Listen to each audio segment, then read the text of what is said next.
Happy Tuesday, y'all. I'm finally going to do this corn preserving video because guess what? I found 8 of the ears that was decent this morning when I went to the P.O. box to drop orders off. And what I'm about to do right now is to share the little gadget that I talked about in the car yesterday. And yes, I was supposed to send you a picture of it. I got an email, y'all. I'm sorry. I've been busy. But this is the gadget, so maybe y'all can help me find it. Can you see it up close? It's got teeth on this side. It's flat here. And that's what it looks like. And I have no idea what it's called. But right now, I'm going to insert a clip of how this works, okay? But what I didn't show is, after I got home and I shook the corn, I did put it in boiling water and I blanched those cobs for about 3 minutes. 3 minutes, Lord help me. There is a bowl of ice water. I submerged them in ice water 2-3 minutes. And I laid them on a towel to dry. That's when you take the corn off the cob. And that's what I'm fixing to insert right now. The only thing I didn't film was me blanching the fresh corn after I shucked it and got the silk off. I blanched it about 3 minutes, submerged in ice water. That's still sitting there. And dried it off on a towel, 10-15 minutes or whenever you feel that it's not wet. And the clip I'm fixing to put in is of me using this tool, okay? Then after this clip, we're going to the stove because the cobs that was left from getting the corn off is sitting in a pot of boiling water. We're making the corn liquor right now, okay? So enjoy this little gadget. If you can find it, that's the best thing I think they ever invented. No way to cut your hand like them old-timey corns. You're not sitting there fighting a knife. This is the best, and I'm not a gadget person. So wherever we got it, yard sale, gifted, I don't know. If you can get your hands on one of these, you'll love it. So enjoy the clip of how this gadget works, and that allows me time to pick you guys up and move you to the stove. This is a small batch, but I promised you, and we're gonna get it done, okay? Okay, and what I'll do at this angle, because I didn't set my tripod up, I can zoom into this. So I'm gonna zoom in so y'all can see that it doesn't mash the kernels, but yet it gets deep enough into that cob to give a little bit of the cream, okay? Using the teeth, because Buddy had to show me because I was like this. I said, it won't go in. We had never used it before. We've had it.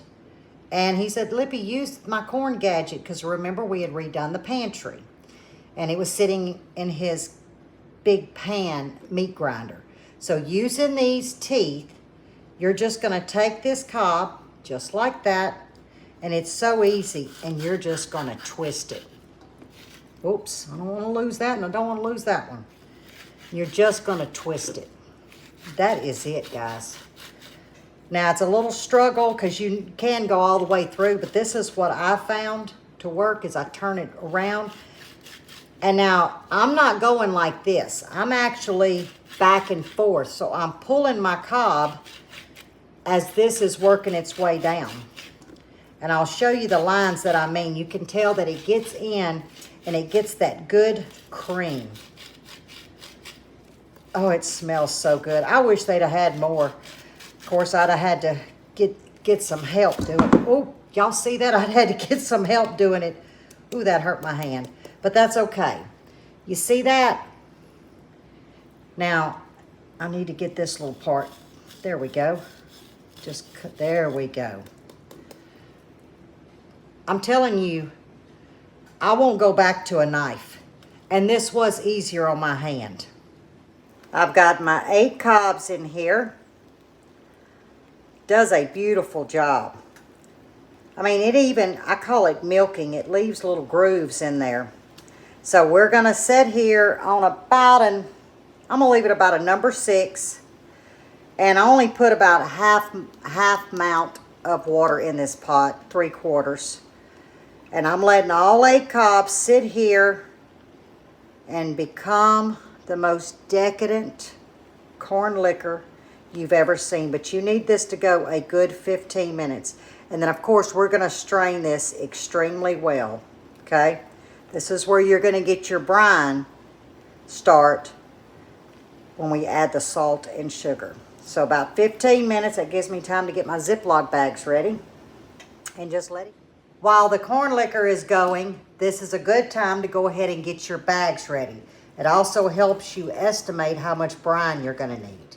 I add 2 cups of corn to a quart-size freezer bag.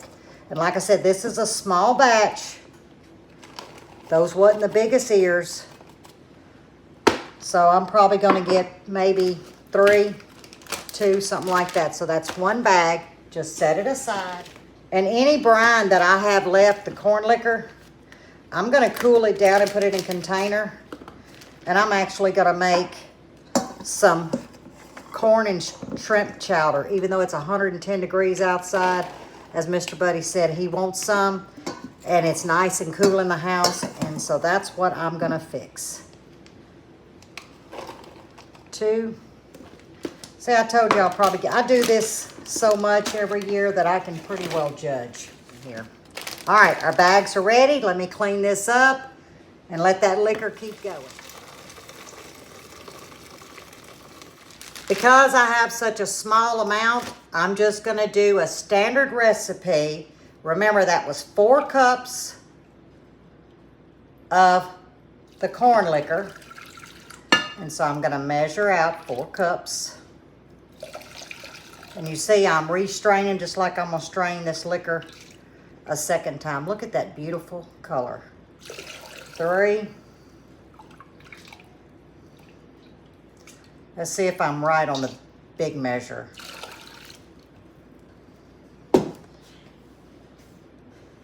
Exactly 4 cups, y'all. We'll just set this right here over to the side. Okay, our brine is hot. This is when we're going to add our salt and our sugar. 1 teaspoon salt. I'm going to do 2 teaspoons. You can do 1 teaspoon or you can omit it. But if you omit it, you're going to miss it. It actually brings out even more sweetness in a strange kind of way. But I'm adding my 2 teaspoons. That's 1 teaspoon of salt, non-iodized, 2 teaspoons of sugar. And I'm just going to whisk to dissolve the salt and sugar because this is still warm. But a standard recipe is 2 cups of corn to 1/2 cup brine. And that's it. Look at that. That is beautiful. Look, y'all, 3 more quarts to add to the freezer. And I'm just going to mark corn and 7/24 for the date.